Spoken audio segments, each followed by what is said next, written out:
Memphis Success, episode 33 with Dominic and Kenda Lawson of Owls. I don't care if you're trying to climb the corporate ladder, build a business, follow your dream. Just make sure you do the work. You have to do the work. Nobody has built, something awesome by just waiting for somebody to give them something. You have to do the work, and you have to engage and respect the process. Because when you look at lottery winners who get those money and then 2 years later they're broke, right? That's because they felt it'll always be there. Mm-hmm. But when you engage in the process and you do the work, you appreciate what you built, and that's where the sustainability comes in. Want to be successful in business? Listen to Memphis Success, the voice of Memphis entrepreneurs.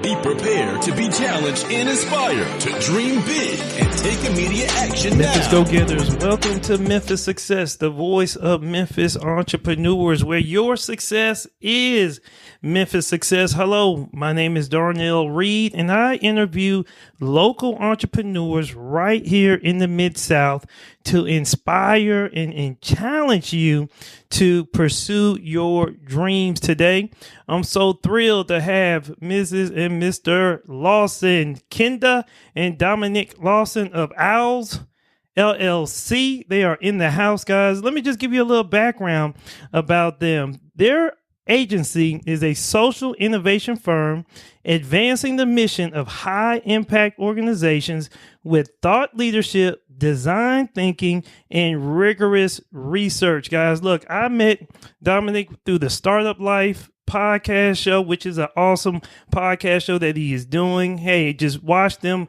and saw what they were doing. I reached out to him. I said, man, I got to have you and your wife on my show. You guys are doing some fantastic things right here in the Mid-South, and you have a story that I know will inspire my listeners. So I definitely had to have them on the show. So with that being said, family, family, how you guys doing? We're good. We are awesome. Thanks for having us.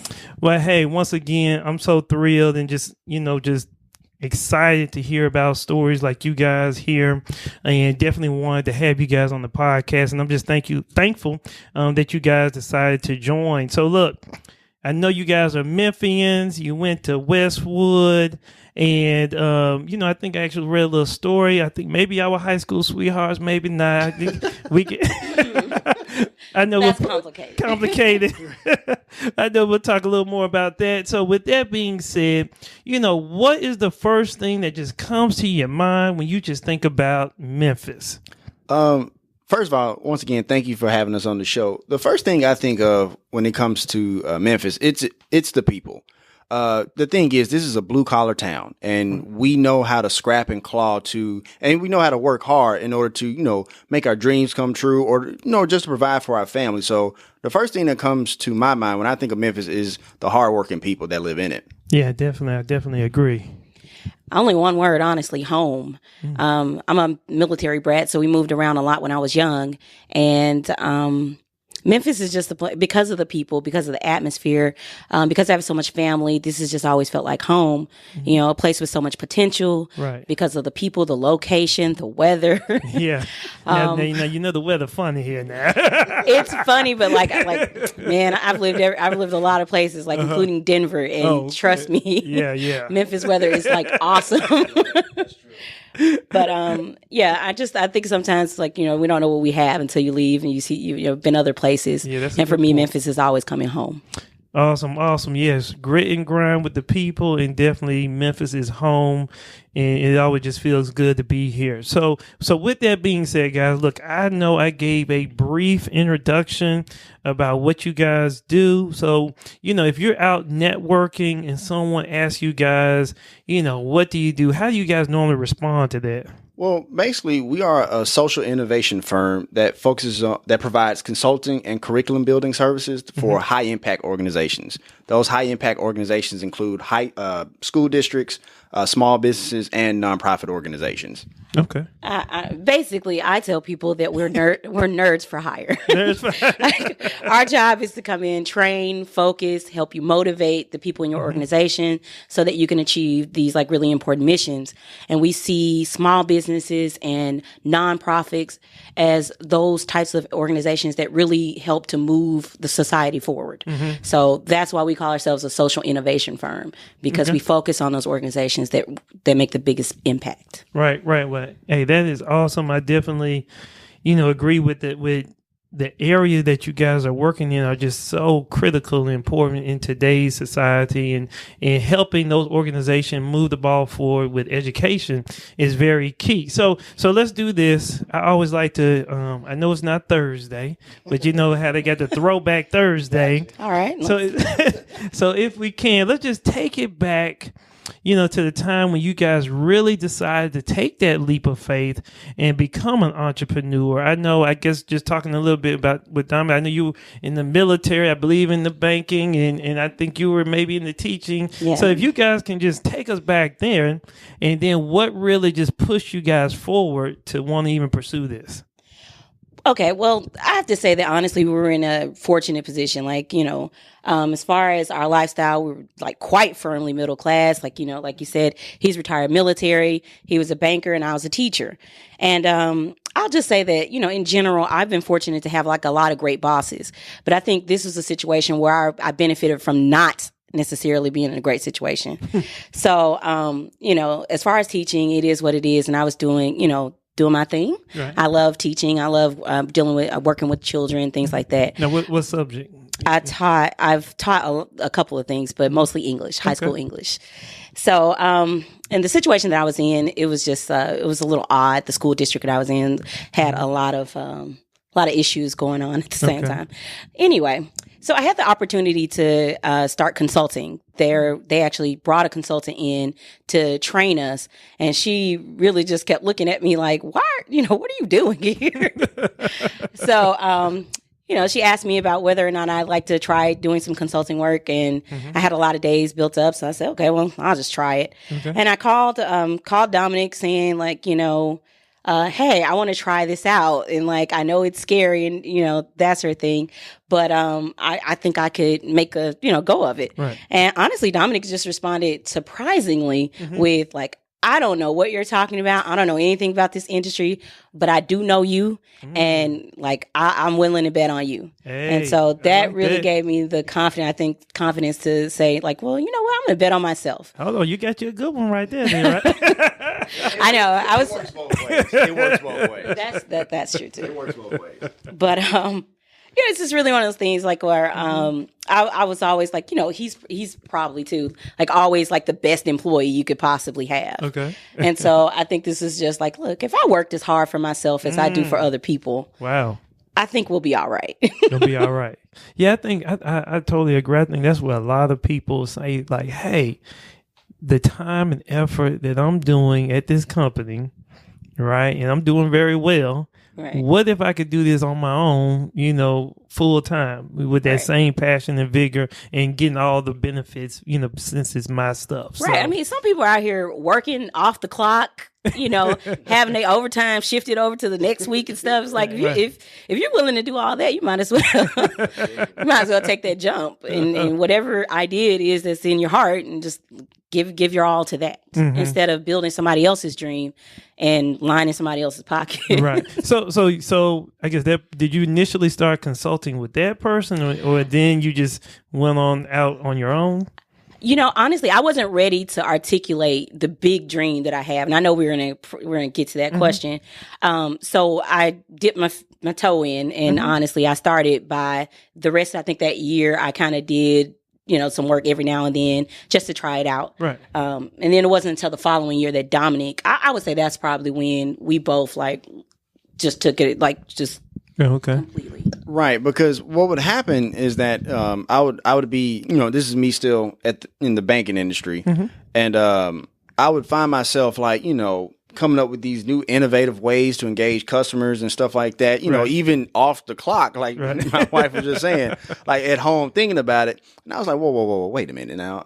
If I'm being all entrepreneurial and innovative in my head, working for XYZ Bank. I can be doing this for my wife who's actually trying to build this, because originally she didn't say this, but originally it was supposed to just be just her. Okay. Right?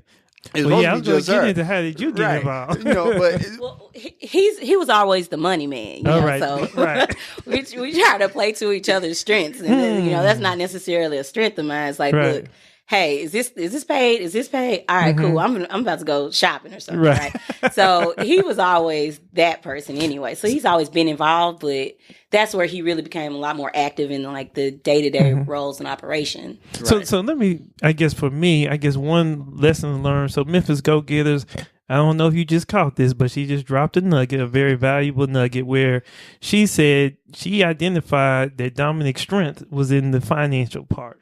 And obviously, it sounds like hers is more in the content development piece of it.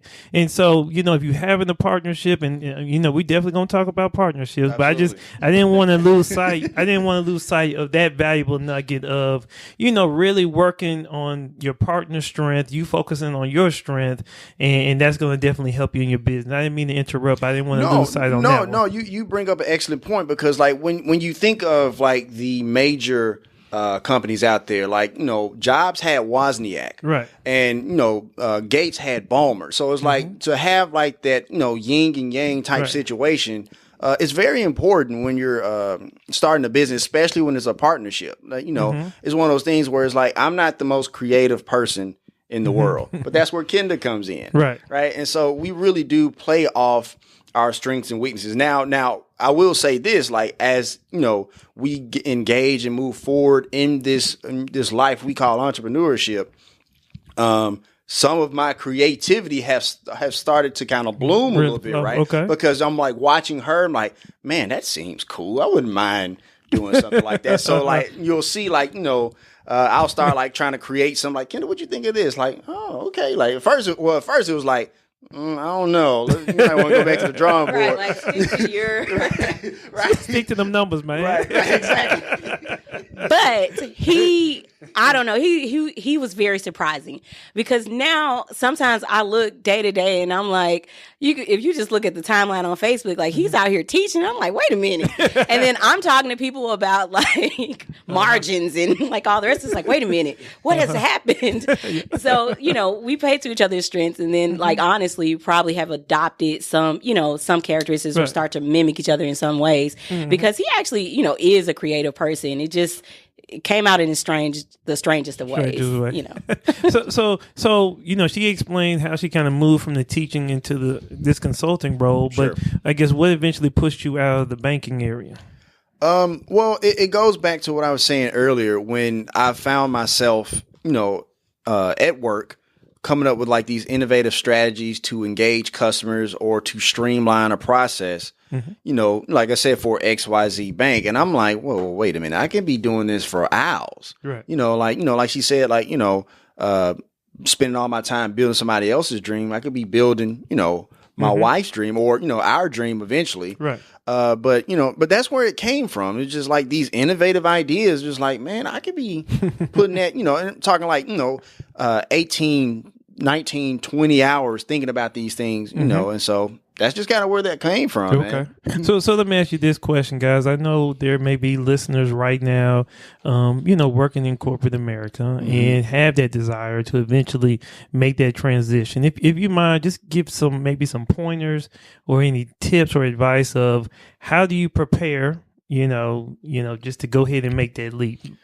Well, you know, there is this thing called, you know, a parallelpreneur, right? In the sense of like, you know, if you have a passion or something, whenever you're not at work, spend a few hours a day or a week or whatever to try to vet that out. If it's, you know, basket weaving, then like when you get off work, you know, go check out some YouTube videos of basket weaving and like how to do certain crochet styles or certain color types or whatever the case may be. Right. You know, but like just spend like a few hours each week or each day, depending on the time that you have, and then, you know, go for it. And then, you know, once you find a comfort level with that, go out and spend a few more hours, add to that, right? And then when you get to the point where you're at work and all you think about is basket weaving, that might be the time where you might need to reevaluate, do I need to be going to this 9 to 5 anymore? Now, granted, you may want to, save a little money, because I know, it's a little scared to just jump out there, right? To just go out there on your own, without a savings and this, that, and the other. But some people do that. Right. To each his own. But, but if you find yourself like thinking about basket weaving, on Monday mornings, Why you said it twice? That is some Westwood stuff. That is Sergeant Major Porter. What's the Westwood part? It's the basket weaving. Like, we used to be in ROTC, and we had a Sergeant Major Porter would always tell us, like, hey, look, if you want to practice underwater basket weaving, that's fine with me. That was always the example. Huh? Like, there's plenty of jobs in the military. Hey, but I guess one point that you brought up that I think is very critical, and now this is just my own personal opinion, but before you jump out there, won't you make sure that your idea is viable? Absolutely. Absolutely. Can you make some money doing what you're talking about doing? I get that. And basket weaving may not be where it is, but that's just an example. No, I get that. But I think it's one of those things where when you engage in entrepreneurship, and let's just stick to the basket weaving example, okay? I feel that as you engage more and more, and you pick up a few tricks and a few tips and this, that, and the other, eventually you're going to start to figure out, whether through osmosis or whatever, you're going to start to figure out how to tailor it to make it viable. And it's not to disagree with you, but I just think it's one of them situations where if you want the dream to work, you'll figure out a way to make the dream work. I firmly believe that. Okay. I would say my thing is like, I think I'm more methodical about things. My thing is to lay it all out there and then go to work. So there's a book, The 4-Hour Work Week, right? And it talks about naming your fear. Like, what exactly is it you're afraid of? If you're afraid of being unhappy, if you're afraid of being broke, if you're afraid of like whatever it is, right? Strain on the family, then you just sort of lay it out on the table, make a list of it, right? And then you think about, well, sometimes stuff that we're afraid of is like, well, you're currently unhappy. You're unhappy in your job.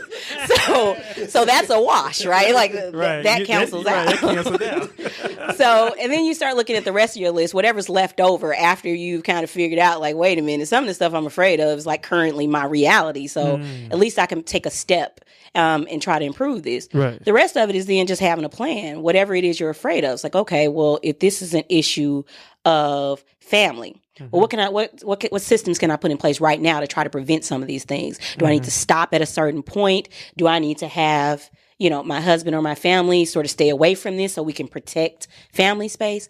Whatever it is, you can sort of think about it beforehand.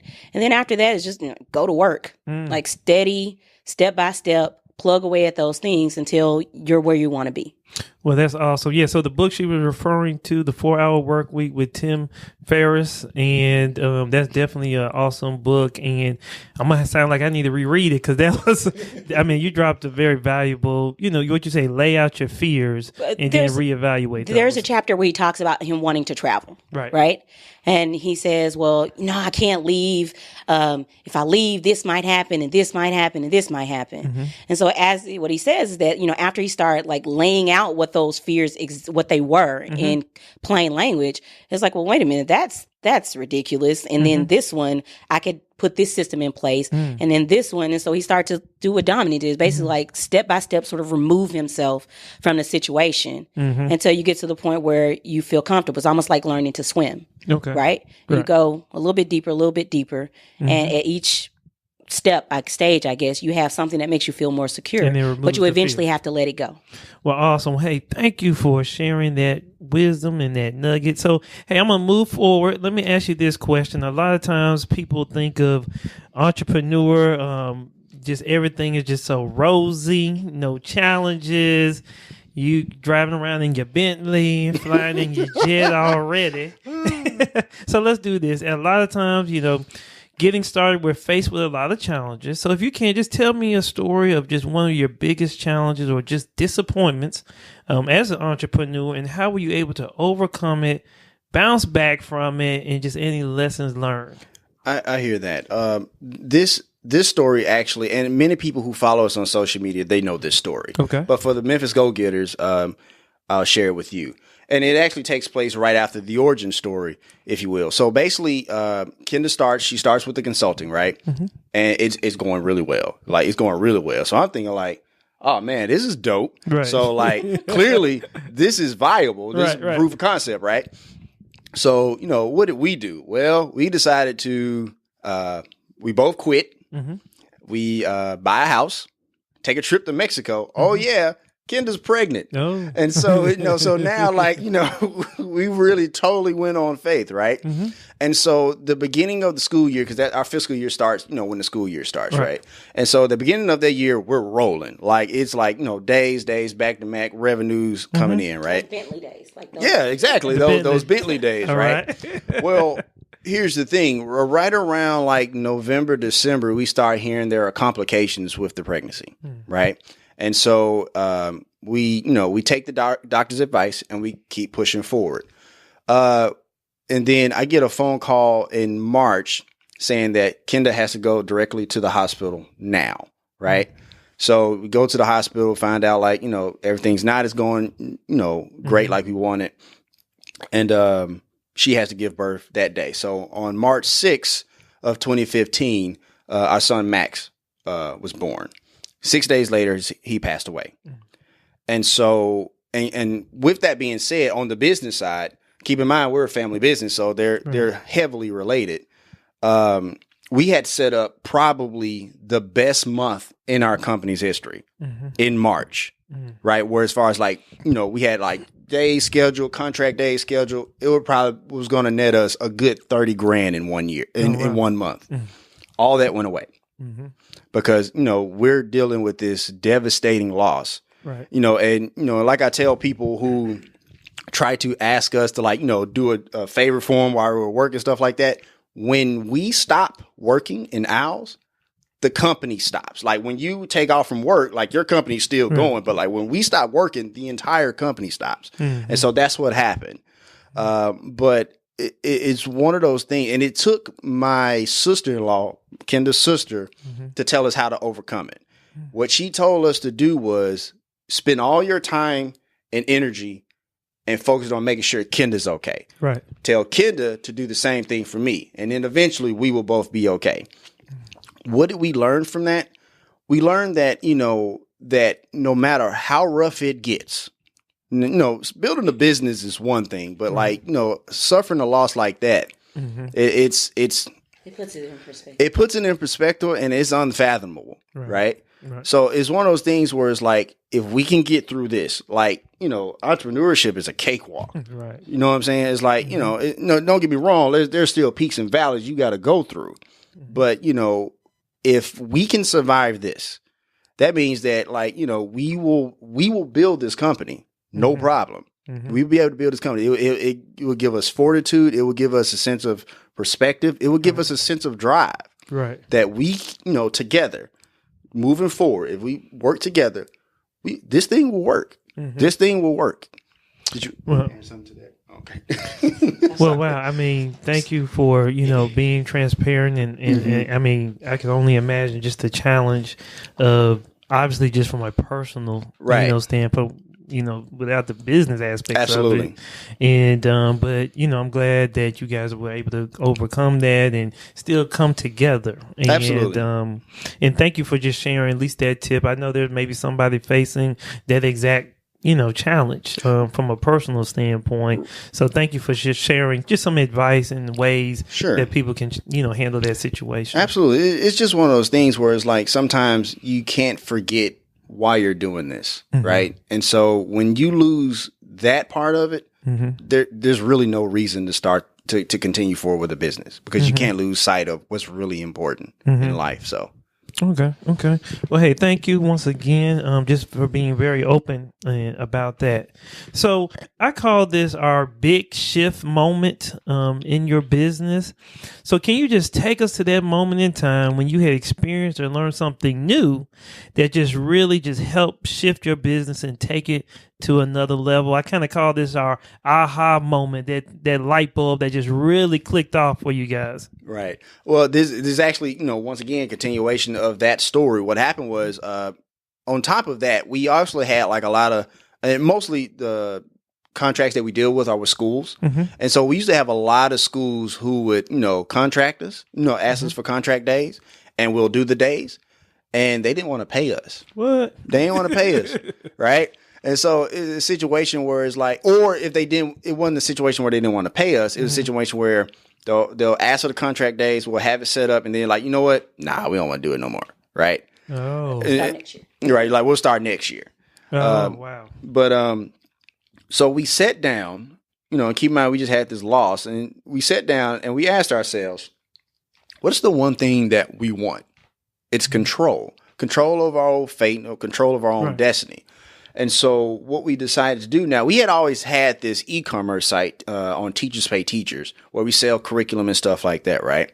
But we Hold on, can you just explain a little more about that? Sure. So that's me. That's me. All right. So Teachers Pay Teachers is it's almost like business to business, but it's educator to educator for the most part. Except more recently, different school districts and that sort of thing are also, getting in on the act. But basically, I can upload products, resources, things like that, including videos or resources for administrative, how to streamline, be more effective, whatever it is, right? Okay. And people who see value in it can purchase it right there, just like they're buying a t-shirt or something, right? So it gives us a tremendous market. Except that I didn't always see that. I would make something every now and then, like, oh, this is kind of cool, and I'll just throw it up there. And then every now and then I would get an alert saying, oh, you sold something. It's like, ah, cool. And then moving on. But I think Dominic was the first person to see the potential in it. Wait a minute. This is it. Right. So let me ask you this question, because I'm not a teacher, so not as knowledgeable about it. But my wife is. Okay. So she is. What does she teach? Well, she used to teach math. At the high school level. But she's now a math coach. Soldier too? Yes, she's a soldier. All right. No limit soldier. Because if you don't understand, high schoolers are something special. Right. So let me ask you this. So when a teacher, because I don't know, when they have, I guess, a curriculum, do they have to come up with, I guess, the material, or is the material already provided? Or, how does it normally work? Education is a little different than some industries. If you went to a work, there are policies and procedures, just general guidelines for what you have to do. But there's also probably some more specific tools that you can also use to get your job done. A lot of times teachers, we have those overarching sort of policies and procedures, so a lesson, a curriculum, right? Which says that you need to teach this, you need to be talking about this subject, you need to be talking about this subject at this point, but it doesn't really help you with what to teach. Okay. So for a lot of teachers, that's the barrier, especially when they started switching to Common Core, when you have, teachers leaving the field of education in droves because of a lot of different factors. Right. And all these other things, right? So what my job usually is in every way, including the work I do in schools or nonprofits or that sort of thing, is to sort of streamline the process of getting, becoming effective, right? And so for what we upload, what we make available for teachers are those tools that kind of help them do that. So if I were a history teacher, I know I need to cover the 60s, but how do I do that in a way that, my students come out with what they need to know, and hopefully the units that I write are to also make them better people, right, at the end of it. So not just that they've learn some facts or something, but they understand how those facts relate to present day and the person that they want to be. Okay. All right, cool. Right. So it removes that barrier for them to really have to figure it out on their own, and they can utilize your material to be able to teach the lesson. Exactly. Okay. And so it sort of just bridges the gap between a curriculum map, which is just overall what you're supposed to teach, and the lesson plans that you have to turn in on Monday. Right? Oh, okay. The lesson plan. Okay. Right. Which is specifically what are you going to say and what are you going to put in front of the kids? Okay. Well, hey, that's an awesome tool. It definitely sounds like you guys found an opportunity. we did. Because the thing is, like I said, we had the store, but we had never really invested time in it. So we went back and we put, some new covers on some of the curriculums. Okay. We put up some new curriculums, revamped or remixed some old curriculums that we had up there. And then all of a sudden, like we started getting a lot of sales, Okay. like a lot of sales. Like, you know, we even start, what's up? Nothing. Oh, Okay. We You know how started the wife give you that look. I You know, gotta see right? what's going exactly, on. exactly. You know, I like sit up straight in my chair real quick. So, but no, we started getting a lot of sales, and so now, you know, we have like the TPT app, and all of a sudden, like when we have like we get a sale, you get like cha-ching. Right? All right. And so, and one thing that we do, and we'll probably get into this later, but like, you know, and it speaks to our partnership. Every time that happens, we do a high five, like every single time, I right? love that. It's just, I'm in the field. He sends me these. right. I send her like an emoji high five or something like that, right? But it's one of those things where it's like, you know, we're still building a business, so company culture is still important. Right. And so trying to understand, like, hey, I see you. We did something great today, you know, and so we want to acknowledge that with each other. But we really invested in TPT. We opened the Owl Academy, where we have our How to Hack the ACT course that we developed. We developed the podcast, The Startup Life, you know, and stuff like that. But you want to add something? Yes. Go ahead. I should have mentioned this. So a lot of what I do is I'll design a solution for a specific problem. So some of the things I wrote, it was like I got to a school and it's like, okay, the kids, they're not getting this. It's like, okay, well, let's do this. I'll put this in place and here you are. And then it works. I didn't really see it as the solution to somebody's problem in California and New York and in Houston. And, you know, that was something that he did. It was like, well, wait a minute. You can use this and it starts to be something, what do they call it? Horizontal money, right? Something where after I make it the first time, a lot of times it would just like be in the ether somewhere.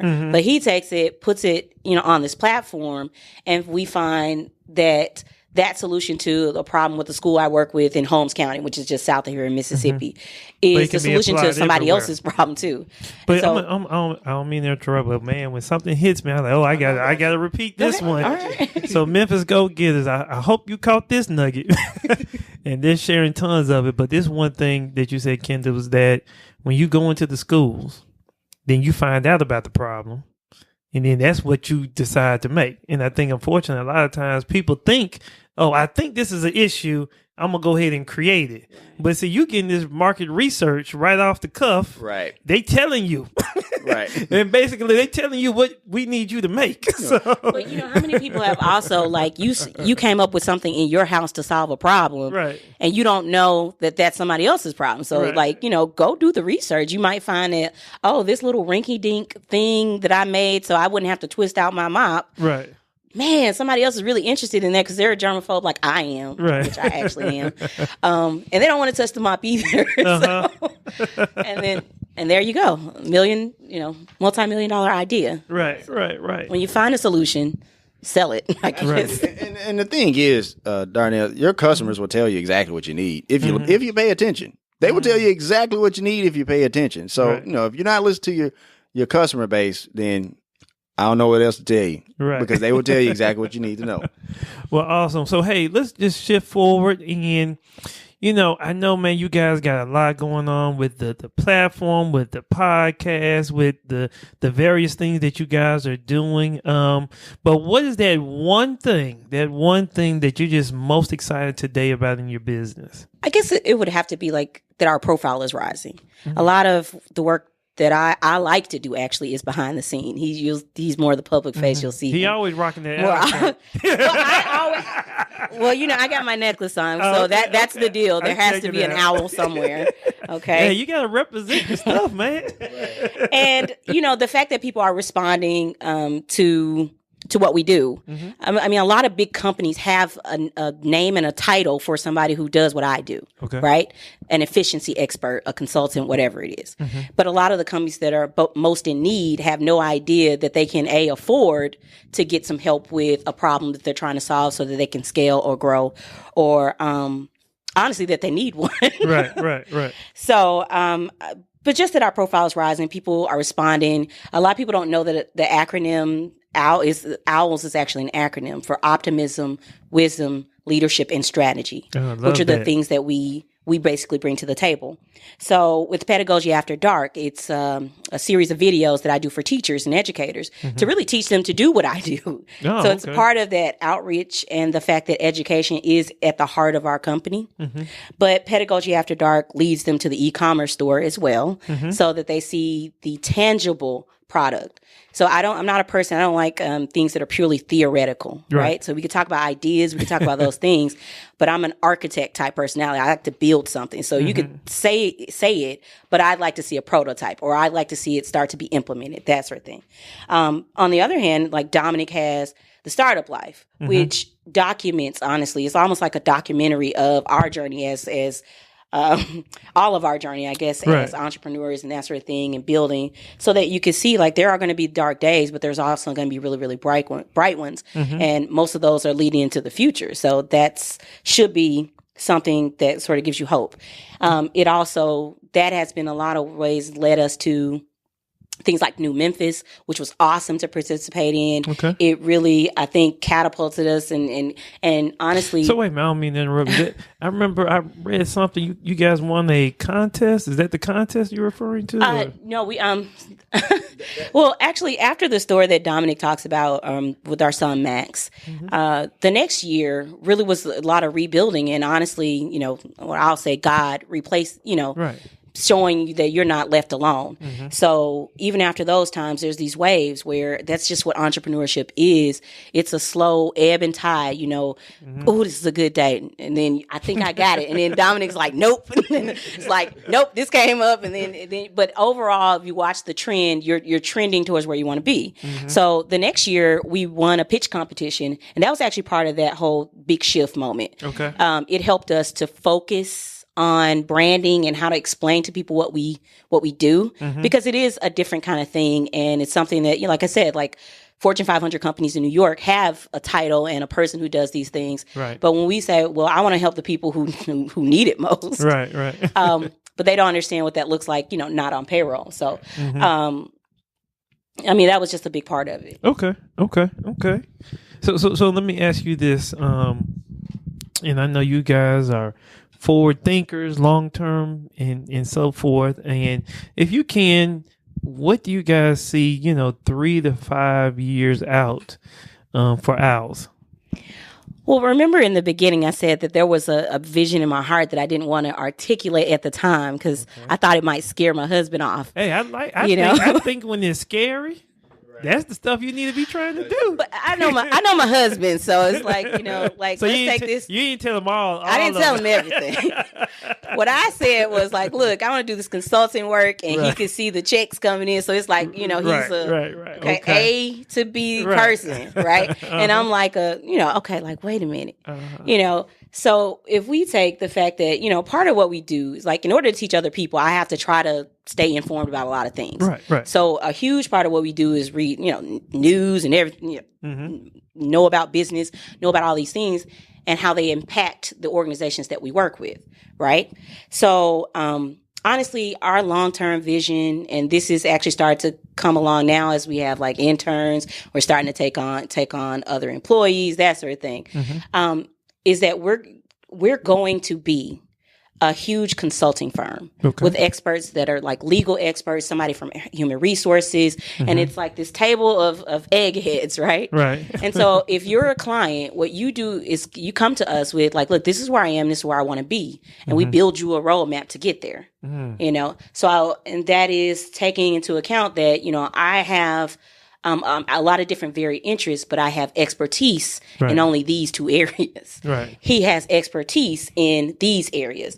We want to bring on other people who have expertise in areas because most problems aren't just black and white. They're very nuanced. And so when we only see one aspect, and a lot of times as a business owner, it's just your perspective, right? Right. It helps to be able to like, just get the opinions. So you may decide to do something, and then you only find out when somebody comes to you with a lawsuit that was illegal, right? Right. And so it helps to, before you come up with a plan, check that with legal, check that with human resources, check that with the Owls, and we're good to go. Hey, I love it, and like you said, hey, go big, right? You need to definitely go big and have a point where I truly believe it needs to scare you a little bit, to really say, hey, let me really just push it to the limit and really make it happen. Because I believe if it doesn't, then, hey, it's really not that big. If it doesn't scare you and cause you to have to get other people involved and really start to stretch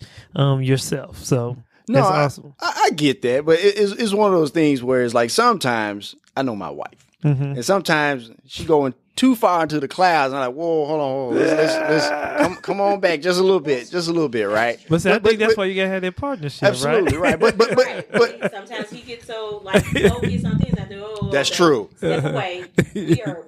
We are. That's true. Wife. We are parents first. Right. And so and you can set this down until tomorrow, and it'll be fine. Right. But at the same time, Darnell, it's one of those things where, true enough, I have to like rein it in just a little bit. But at the same time, I don't want to stymie the creativity.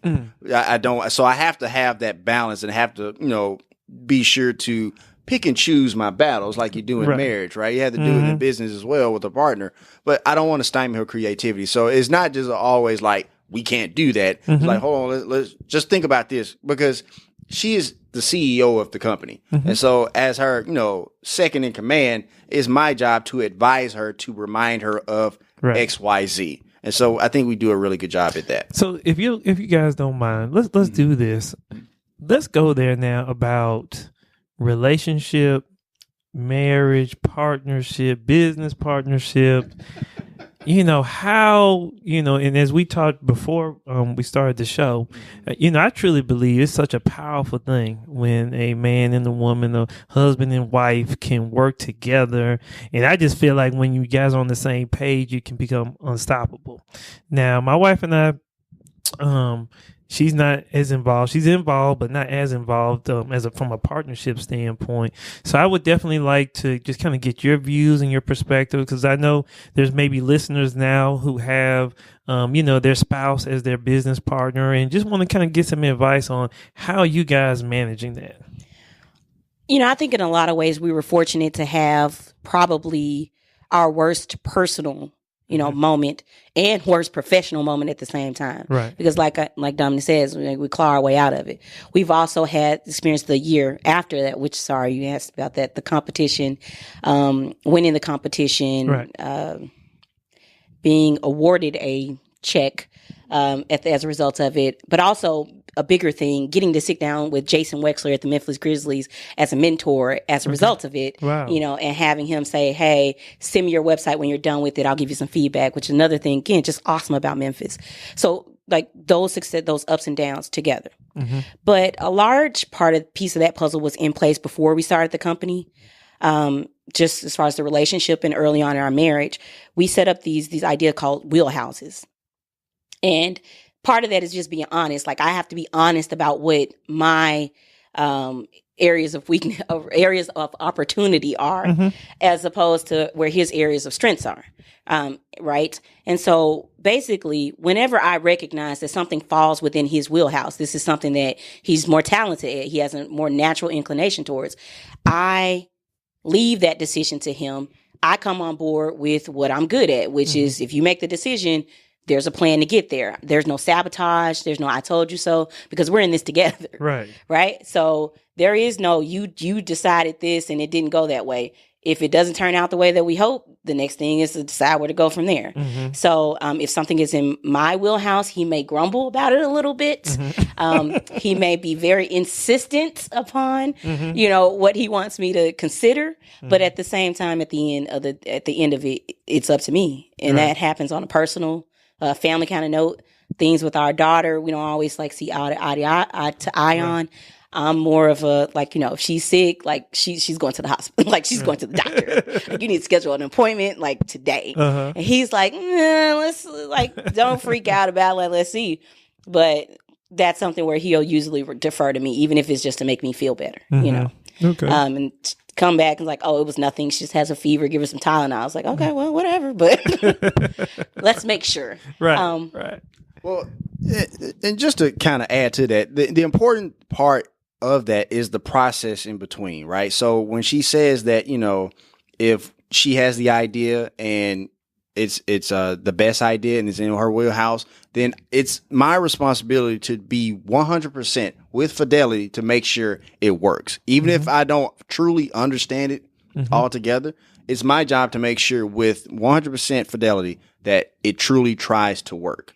Right. And if it doesn't work like she said, then, then there is no, I told you so. There is no whatever. It's like, all right, well, what do we do now? Because the thing is, like, a lot of times people, my dad always told me, like, the time that you spend complaining about something is time you're wasting not fixing the problem. Right. And so we don't do that. We don't hold pity parties. We ain't got time for that. So let me ask you this last question on the family standpoint. Sure. How do you guys separate?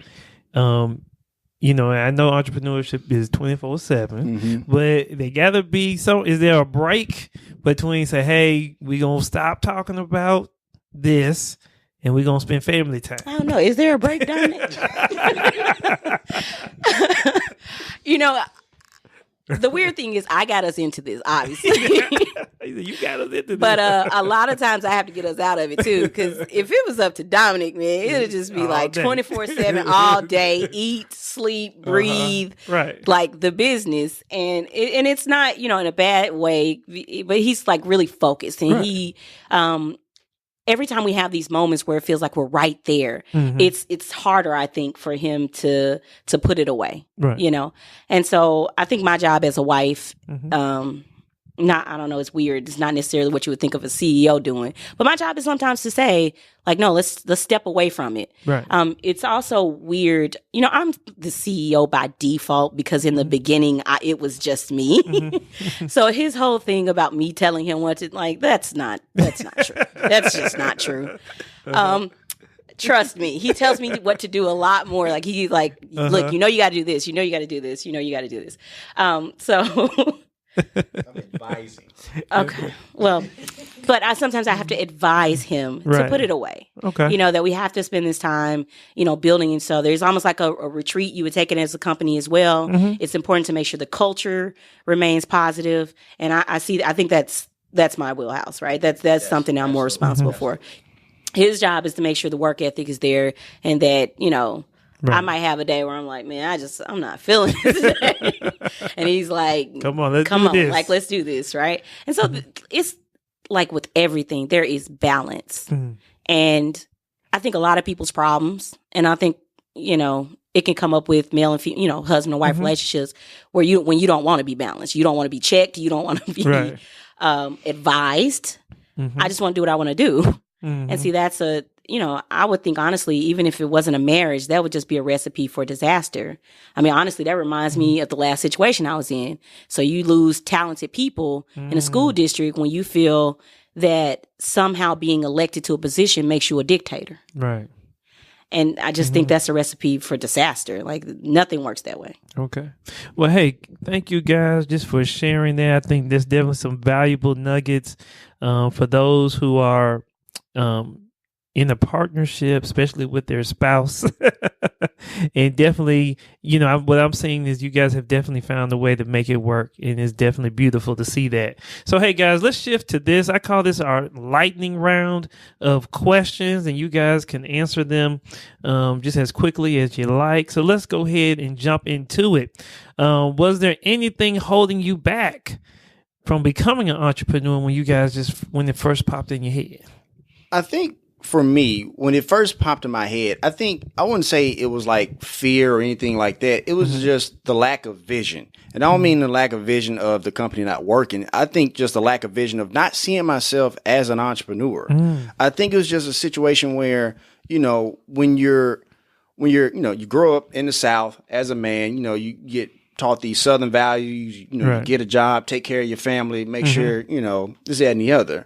And so I always saw kind of entrepreneurship in a way of like, you know, deviating from that a little bit, from the sense like there's going to be this point where I don't know if I can be able to put food on the table and keep the lights on, a roof over the head, stuff like that. But I think just to see myself as an entrepreneur was probably, if I could pinpoint anything, was probably something that held me back. Okay.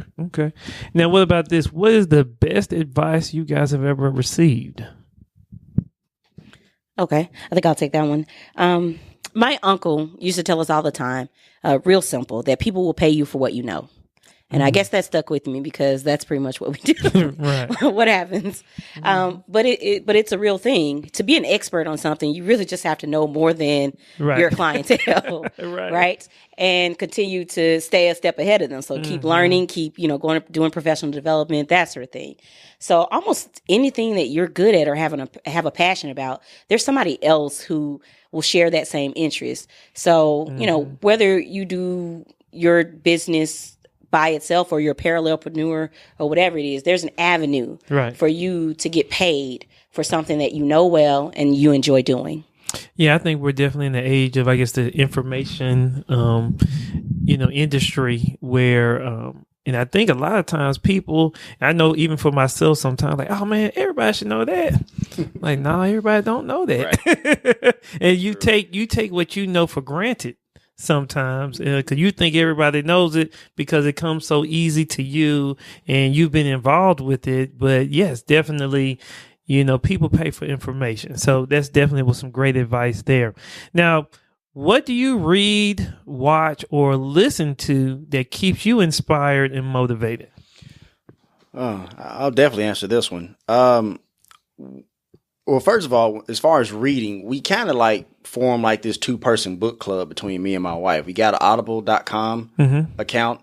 And so we started reading a few books, audiobooks, because, so that way, and that's really important because the thing is, so that way we can do 2 things at one time, right? So we can listen to the audiobook and actually work.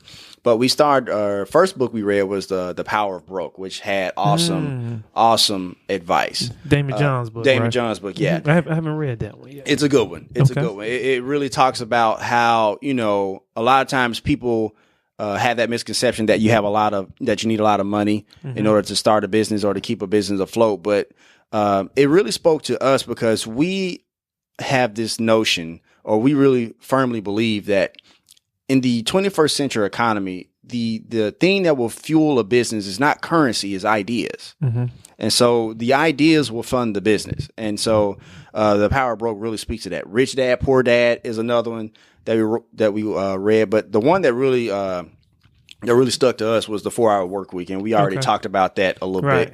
As far as what we watch, the usual Shark Tank, The Prophet, I love The Prophet. Yeah, I have a man crush on Marcus Lemonis. I love Marcus Lemonis. That dude is so smart.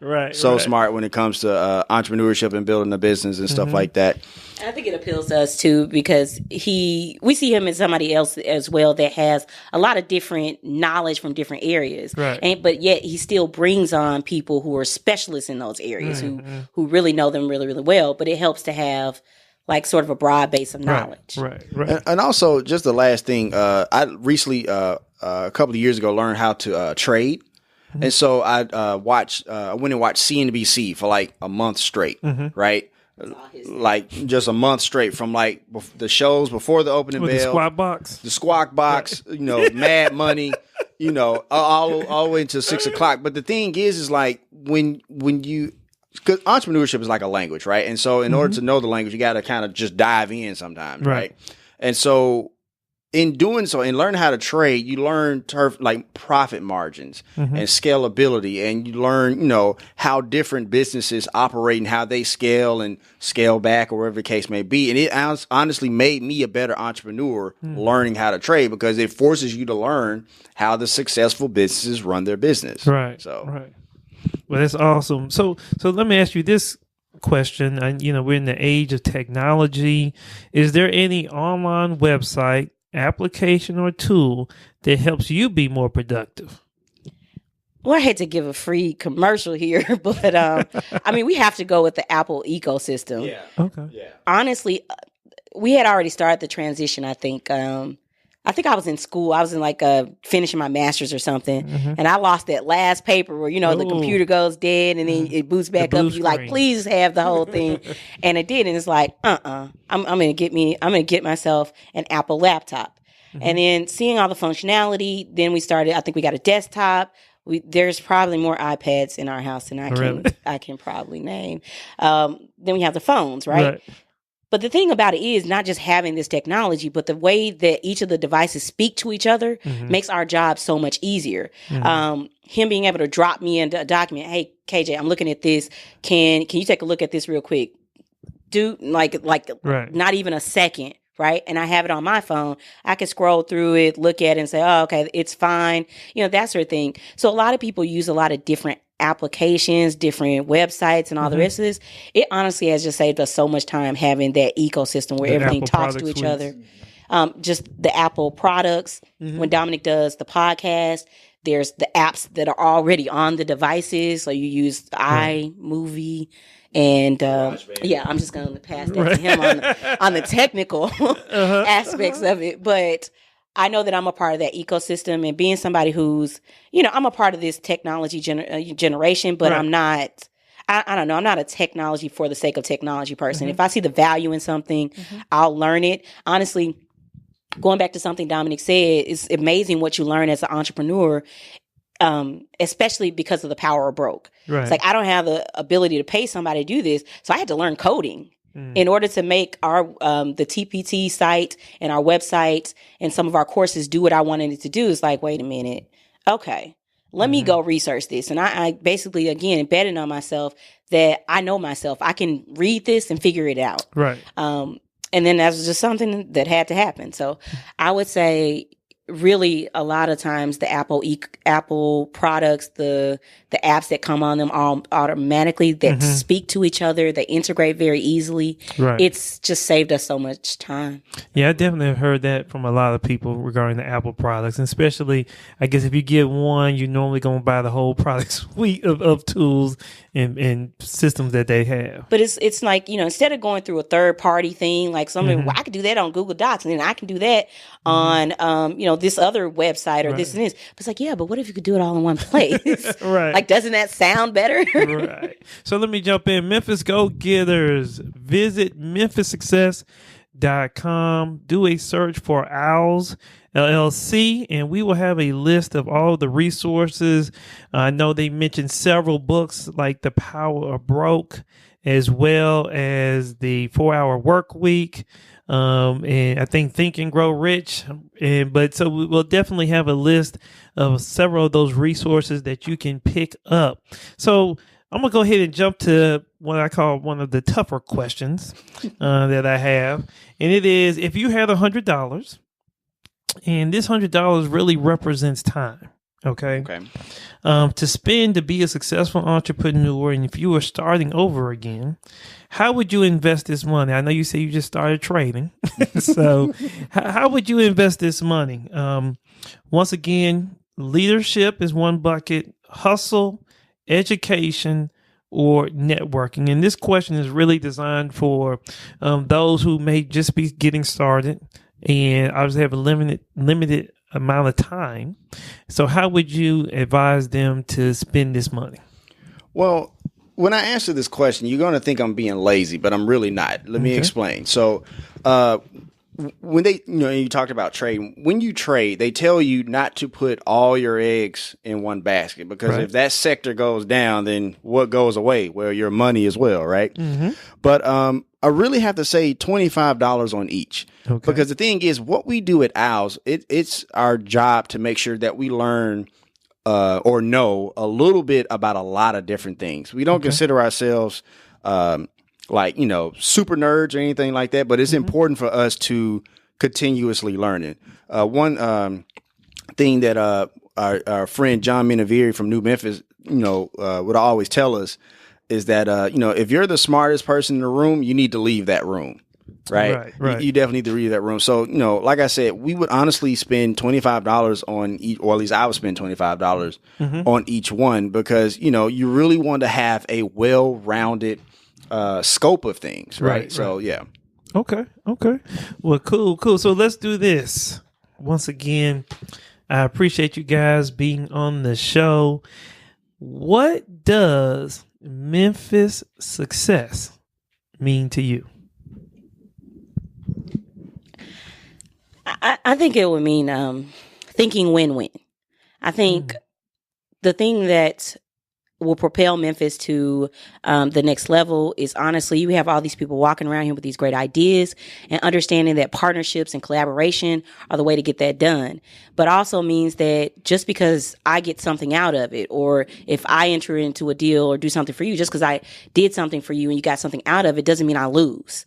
You know, that's what networking is about. That's what building up these things. It's not just about knowing people. Right. It's about these ideas about like what we can do for each other.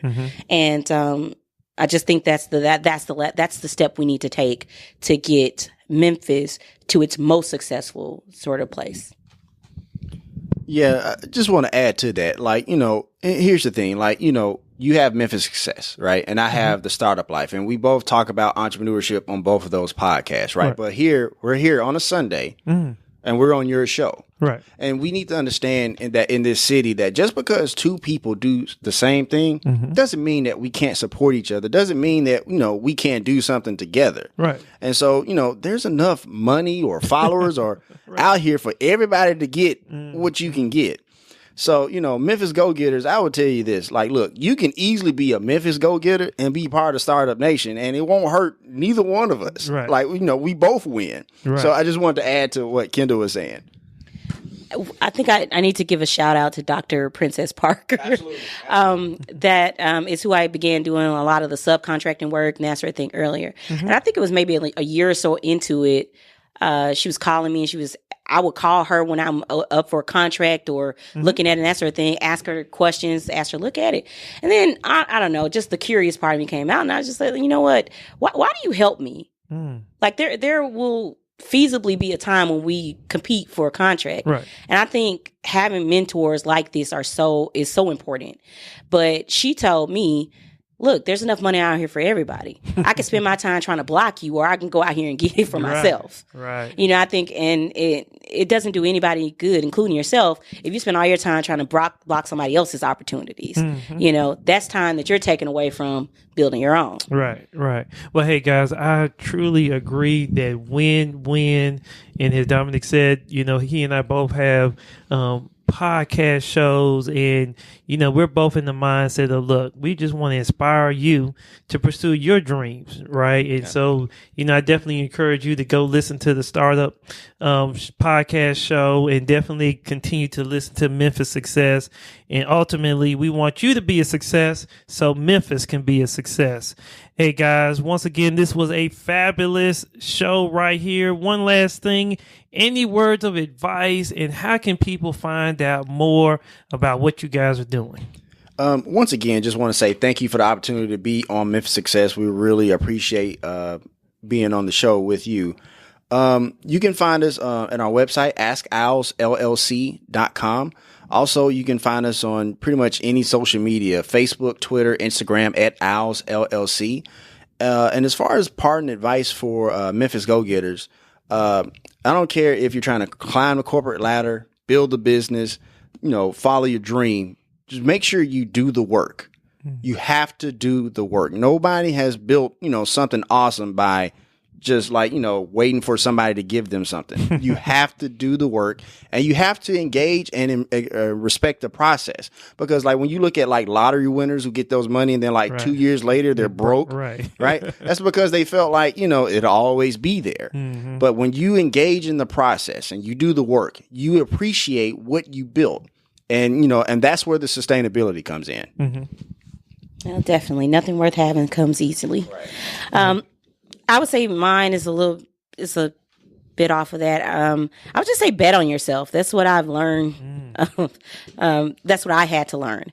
I remember when we left the apartment, our last apartment, to buy our house, something that the lady said stuck with me. She said that the best tenants always leave to buy houses. Like that, it happens every single time. Now imagine if the best employees always left to build businesses. Right. You know, how much more successful, how many more different avenues and things like that we would have. But a lot of times our best employees, you know, stay where they're at, using those skills and those talents and that work ethic, you know.